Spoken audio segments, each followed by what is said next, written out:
everyone and welcome back to our channel. It's come to that time of year now where it is starting to move slowly from summer into autumn. The nights are drawing in, it's a little bit chilly in the mornings when you wake up, and the colour outside is starting to turn that beautiful autumnal tones, all those golden colours, the browns, the yellows, the oranges.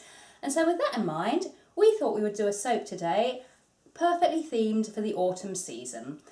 Those of you that have watched a few of our videos will know that we like using homegrown natural ingredients where possible. So today we are using homegrown ingredients and we shall be creating a pumpkin soap.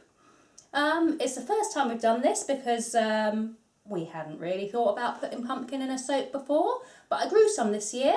Actually, I'm lying. I tried to grow some this year. In actual fact, I grew one solitary pumpkin from 3 whole plants. But the bonus is we at least got one pumpkin, which is good. And we are going to use that one pumpkin to create today's soap. We're going to be using some clays as well to create some colour, and we're going to be using an in the pot swirl to just give the pumpkin a lovely sort of pretty look. We're not going to be scenting it because these are all just trial soaps and essential oils are expensive, so we can't really afford to waste them on just soaps that we're making for fun. If I was going to scent it, I would go with like a ginger and patchouli blend because we use that in one of our other soaps that we do smell, and it is sell. We use it in one of our other soaps that we do sell, and it has a really beautiful warm, spicy scent, really evocative of autumn, winter time. So that's the essential blend I would recommend for this one, and I will tell you the point in the video where you would add the essential oils if you were going to use them. Anyway, the number one thing that we are going to need for this soap is a pumpkin. So now we have our pumpkin, let's get making.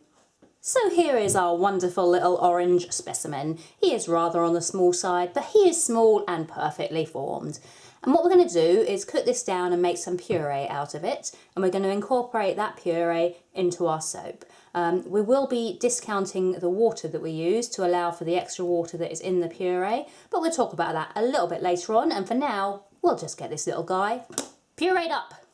So here we've got all of our oils. We have melted our solid oils and we have mixed them with our liquid oils. And those eagle-eyed ones of you out there that are spotting I am not wearing my gloves or my goggles yet, that is because we are not yet dealing with the lye. So there is no real need for me to be having my gloves or goggles on yet, and I find it so much easier working without them, so I don't put them on until the last minute. What we need to do is take our pumpkin puree. There's about 70 grams there, so you know, almost seems worth it. And we're going to spatula this into our liquid oils. Just like this. There we go, pumpkin in the oils. And those of you that are wondering why you would put pumpkin in a soap anyway, to be honest, I don't really know. Just sounded like a bit of fun, and it's something I know can be done, so we're giving it a go. It's full of vitamin A, so that's going to be good for the skin and whatnot anyway. But it's just a bit of fun, isn't it? Makes it a little bit seasonal.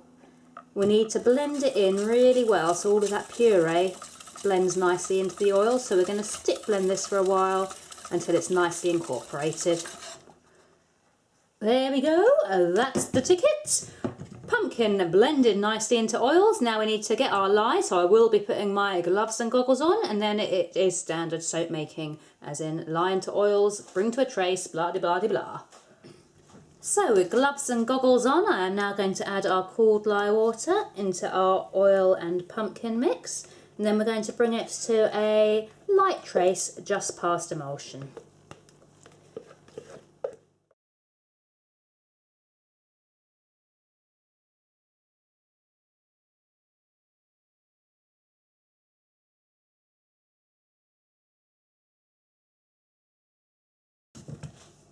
So that'll do for now, and I forgot to say, because I nearly always forget to say, but the temperature of the oils and lye was around about 100 degrees Fahrenheit. The oils were just under and the lye was just slightly over, but around about 100 degrees Fahrenheit. This is the point that you would add in the essential oils if you chose to use them. I had a look on our blend and I made a mistake. It isn't patchouli and ginger we use for this, it is patchouli and cinnamon leaf and sweet orange. It makes a really lovely blend, a really lovely smell. So that is a blend that I would recommend using with this soap. Don't use too much cinnamon leaf, it is limited and you shouldn't use too much. If I remember, I shall pop up how much we use in the video description. Right, now we're going to split off the base layer. We need about 1/3 of the soap, so that is going to go in this jug here.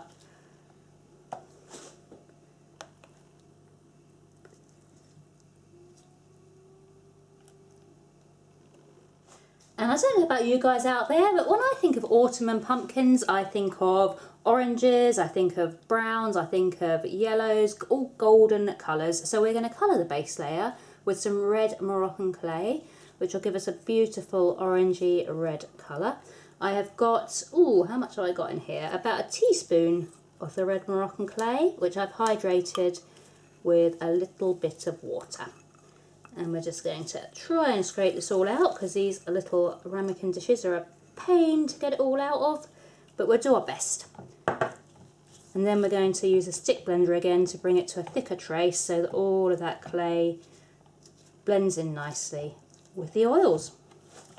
So we've got this gorgeous autumnal orange now, and we're going to pour that into our mould, and this should come about 1/3 of the way up the mould.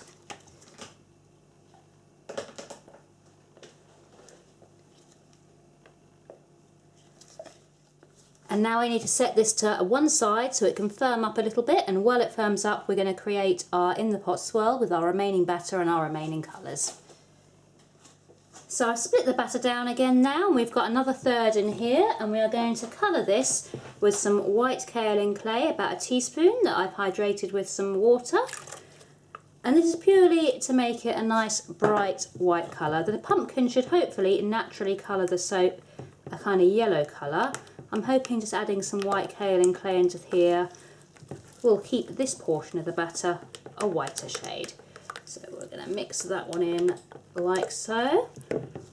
Then we're going to move on to the next one.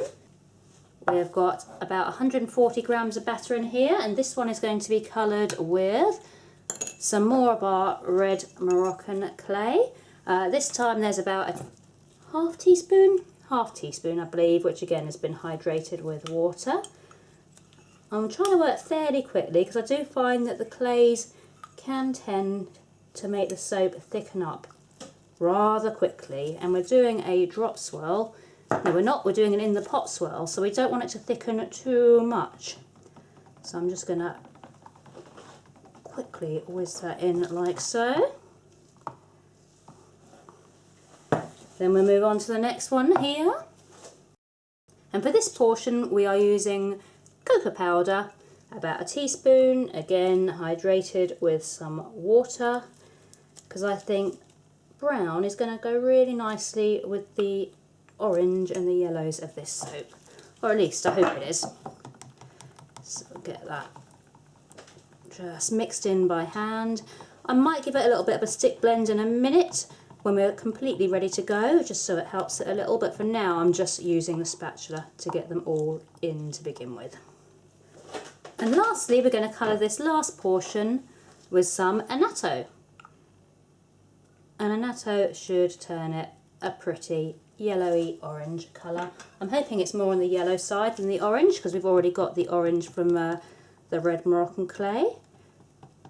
May have added a touch too much there. This is looking also pretty orange, but it could change as the soap cures and dries out, so we'll see what we end up with here. It's a different shade of orange anyway, so if it does end up orange it's not going to be a major issue. So here we have our autumnal colour palette from brighter orange, darker orange and brown. The only one I whizzed with the stick blender was the brown because it did look like it needed a bit of blending. The other two I literally just left it with the spatula. So now we're going back to our bigger portion of batter. I'm just going to give it a quick mix just to loosen it up a bit. And then for this in the pot swirl it is going to be as simple as just holding them all up, and I'm just going to swirl them all in like that. Nothing as precise as popping them in certain areas like I do sometimes. This time the whole lot is just being held high and just dripped in. And the same with the last one. Held high, drizzled in. Gonna get the last few bits out of them all with the spatula. There we go. Beautiful. And now I'm just going to go round a couple of times, just like that. Now I need to pull back in that mould. Now this is firmed up really nicely, so I'm confident that when I pour the batter on top, it's not going to break through that lower level. That said, I will pour it over the spatula just to be on the safe side. And I'm already seeing some lovely autumnal colours coming through here. It's very much a mix of the oranges and the browns, but I think when it's done, it's going to look good. It's always a risk doing brown in soap, I find, is that it can look just really muddy and unattractive. But I thought I'd give it a go with today's design because in my head, the image I've got in my head looks really, really pretty. Then again, I often get images in my head and then I try and translate them into soap and it doesn't go at all as planned. So we're just going to have to wait and see what happens. Right, let's get the last bits out. And I think we'll wait for it to set up a little, and then I feel like texturing the top of this one because I haven't done a textured top for a while, so we'll let it set up, then we shall texture. So the soap's hardened up enough now for us to texture the top. I've done a little tester there just to make sure. And all I'm going to do is a very simple back of the spoon technique. It's the easiest texturing technique that I think I've come across, but I quite like the effect that it gives, so we'll just sort of go along the soap like this, lifting it up, pulling it around however I want, like so. And then I would say that will pretty much do it. We're going to pop this soap to one side now for 24 to 48 hours until it's ready for cutting. Because of the pumpkin in there and the sugar in the pumpkin, this soap may well heat up more than other soaps, so I'm going to keep a close eye on it just to check it doesn't develop a crack across the top. If it does develop a crack, then I shall move it somewhere cooler. But I reckon we should be okay with it as it is. So we shall see you in a couple of days for the cut. So here we are with the pumpkin soap. This has been cut and this is how it has turned out. And to be honest, I am not sure if I like this one. I'm not completely sold on the colour scheme. I think perhaps I swirled it just a little too much. It's got pumpkin in it. That's a bonus, I suppose.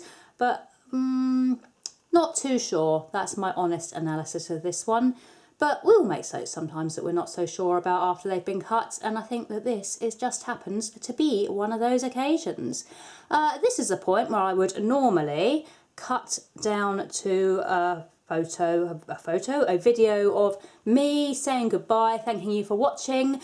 To be honest, I'm not going to do that today because this video is due to go live in about 6 hours. And I haven't done a thumbnail, I haven't edited it, I have got nowhere near having it ready. So I'm running very, very short of time today. So I will just say thank you for watching. Do visit our website, which is here. And if you want to purchase anything, use our discount code, which is here. Give us a like, give us a subscribe. Let us know what you think about this soap as well. And we shall see you next week for some more autumn themed soaps. Bye! Goodbye!